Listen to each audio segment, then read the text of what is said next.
Welcome to the Connector Podcast, an ongoing conversation connecting fintechs, banks, and regulators worldwide. Join CEO and founder Koen Vanderhoydonk as you learn more about the latest available trends and solutions in the markets. Welcome to another podcast from the Connector in collaboration with Belgium FinTech. And I've got with me Cedric, and Cedric is working at Digital. Do I pronounce that right? No, it's Digital. I knew it. We're having very complicated company names, so don't bother. Okay. Digital, yeah. Digital. But can you explain then what you guys do and who are you? Yeah, glad to be here. So my name is Cedric and I am the the founder and the CEO of Digital. Mm-hmm. And Digital is a Belgian company that is providing e-invoicing, e-payment, and open banking services. And we're providing those services as a SaaS API. Mm-hmm. So, you can imagine that many companies want to have integrated into their own software e-invoicing capabilities to be able to send and receive invoices in an electronic way. They also want to be able to collect payments, to initiate payments. That's the payment side. And then they also probably want to have access to your bank statements if you're a company or a customer, to do things like credit check, to be able to check what was received on their bank account, what went out. So plenty of things that can be integrated there. And the reason we're existing is because most of those services are regulated and require a license to operate. Mm-hmm. So we have those licenses and we're enabling those access to those licenses through our APIs. Mm-hmm. And which are the licenses that you have, if I may ask? Well, we are a payment institution regulated by the National Bank of Belgium and passported throughout Europe to provide payment services and open banking services. For the e-invoicing part, we are a certified PEPL access point, so certified by Open PEPL, to be able then to carry on those transport of electronic documents. Mm-hmm.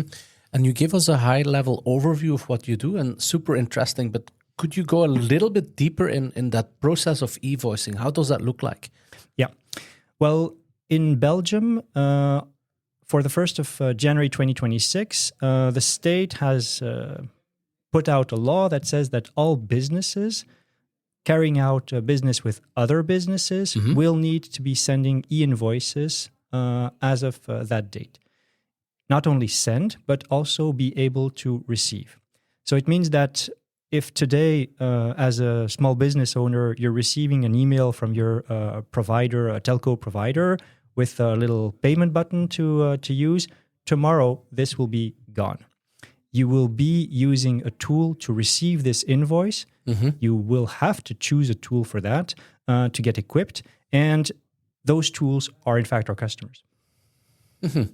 And you mentioned Belgium. Is this also European legislation? Exactly. So Belgium is a front runner in this, having it imposed for the B2B. Prior also it was done for B2G. But in Europe, there is the VAT in the digital age directive, so VIDA in short, that aims at making this, visible and mandatory throughout the European Union. So by 2030, what we are having in Belgium in 2026 will be throughout Europe. So you're ideally placed for domination in Europe. We don't want to dominate. We want to be one of the service providers. Yes, it's a perfect timing for us to provide those services, and they go out very well in combination with the other services that we already have. Mm-hmm.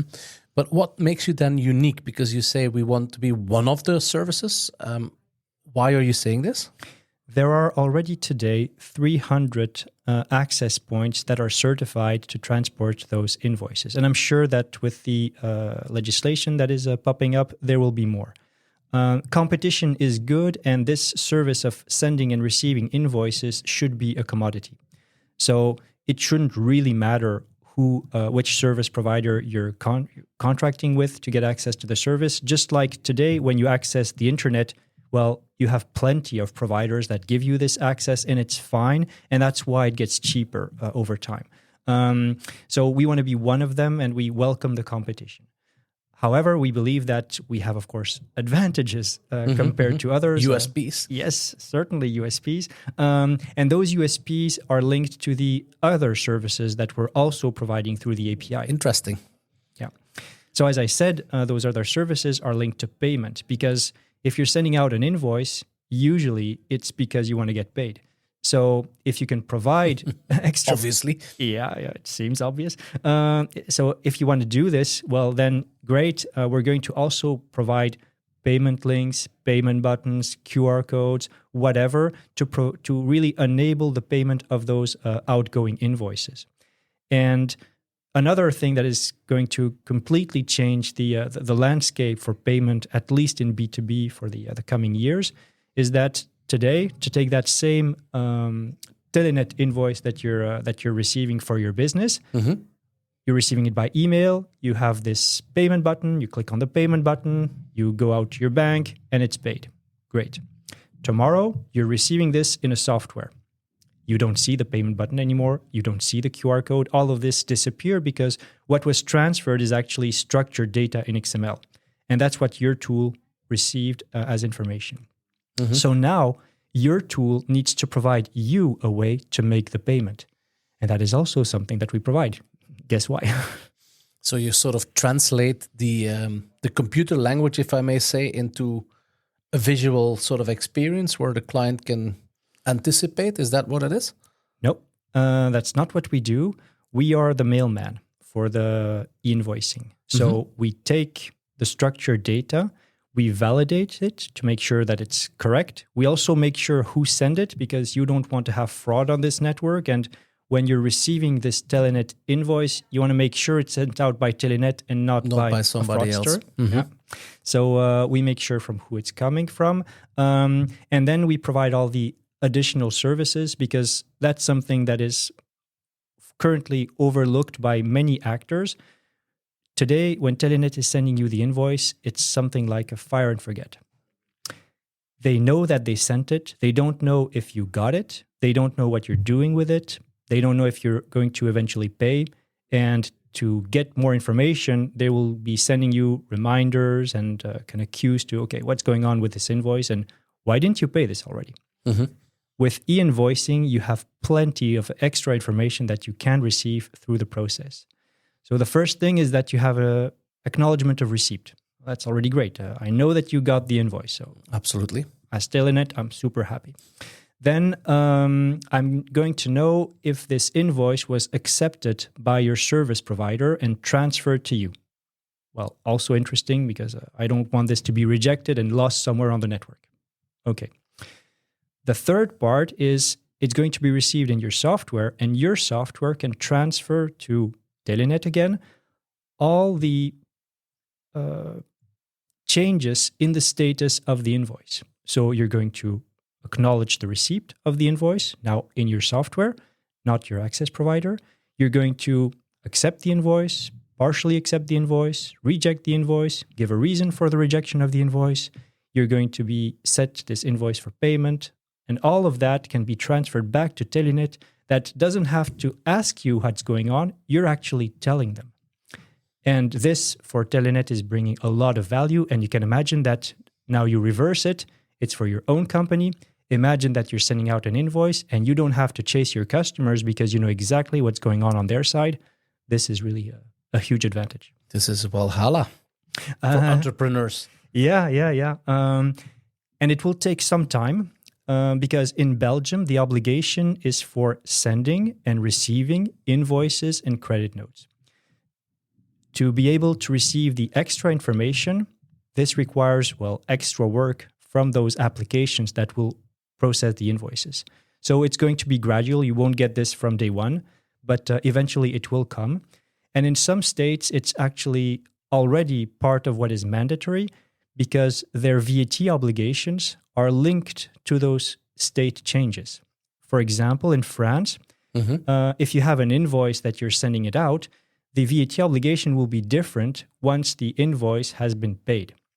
And so the state wants to know if it has been paid, and if the state wants to know, they're going to make it mandatory for you to report that it has been paid. So this is all coming, and it will bring a lot of improvements in the way we are digitally sending and receiving those documents.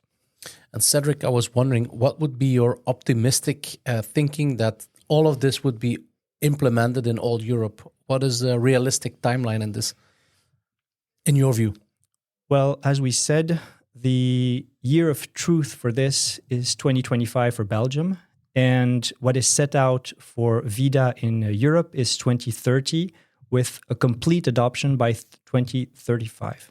So, in a way, a long time, but also ambitious because it's a lot of process and a lot of actors involved. Yes, in a lot of countries. And in 2035, the goal is to have this completely interoperable throughout Europe.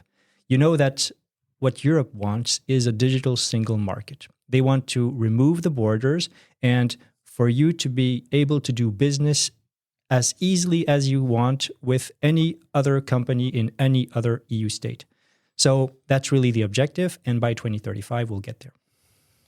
It sounds to me that you are pretty much of a processor, and processor is done with data.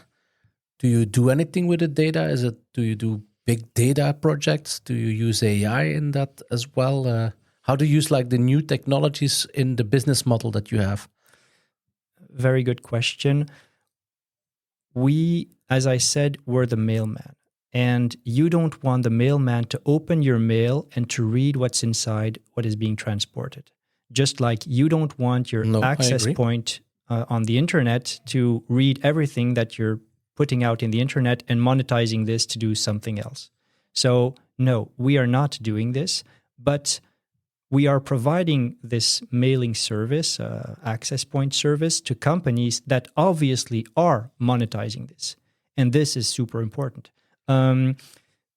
When a company wants to choose which service provider they're going to use, they're not going to be choosing GTL because they won't know about GTL.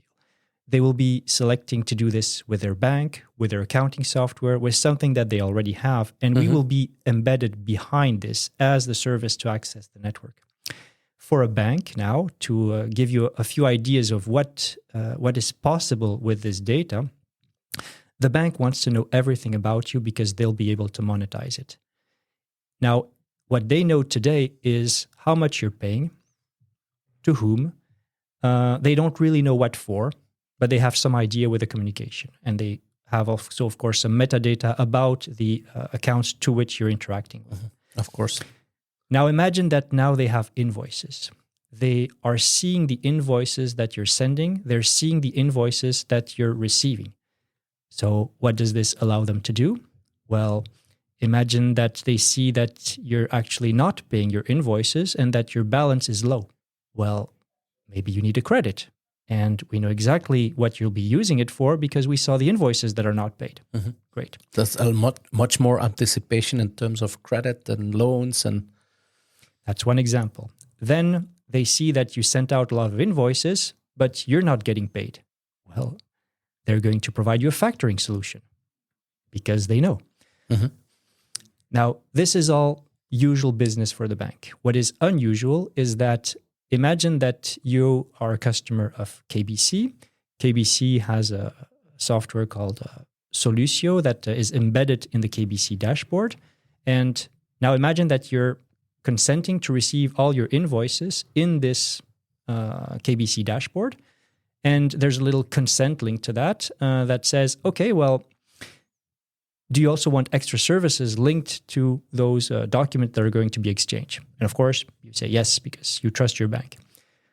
What is going to happen is that KBC is going to read your invoices and they're going to see that you have a contract with AG Insurance and they know exactly what this contract is for because they see it completely in the invoice that has been transferred. Yeah, and they can maybe make another product to you, right? They'll make another offer. Upsell, cross-sell. Upsell, exactly. And they will say, well, we have this much better contract with better coverage for your insurance than what you have in AG Insurance, and it's less expensive. It's not much less expensive because we know how much you're paying. We know that you're already ready to pay this, so we're not going to make it as inexpensive as we could, but we're going to provide you a better deal.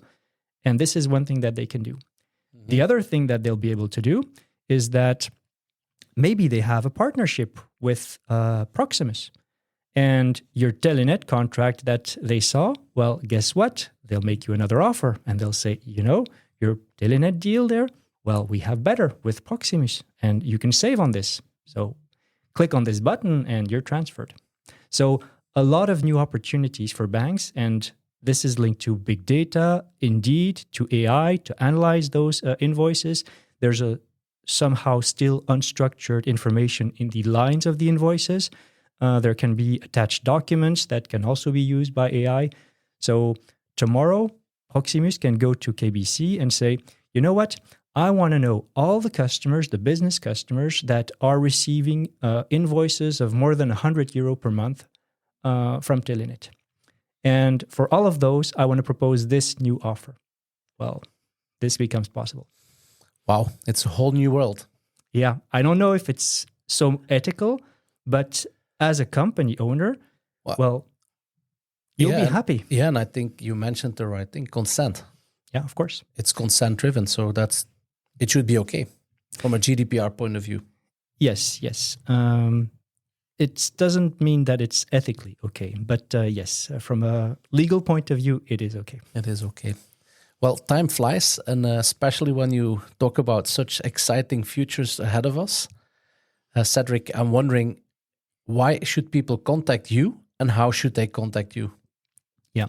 So we are usually providing our service, as I said, to software developers, products that are linked to payments, invoicing, and that want to embed this into their own products. We want to be invisible, but of course, we are glad to answer any request that people might have if they want to embed this into their products. We're also providing this to bigger companies that have their own software and that want to also embed those features into those software. And there, for example, I'm thinking about a bank. The bank doesn't have a software provider and using it kind of off-the-shelf products, but they have their own, and they probably also would like to integrate part of this. So yeah, those are the customers that we're welcoming to use our service, and happy to service them through very simple APIs for which we can walk them through and get ready in no time. And how can they contact you? They can contact us on our website, so www.digiteal.eu. So digi like digital, but with an extra E before the A. So that's Digiteal. Perfect. Well, thank you very much for participating to this podcast. Thank you also to the audience, and please stay tuned. More FinTech news to come. Thank you. You're welcome. Thanks for listening to another episode of the Connector podcast. To connect and keep up to date with all the latest, head over to www.jointheconnector.com or hit subscribe via your podcast streaming platform.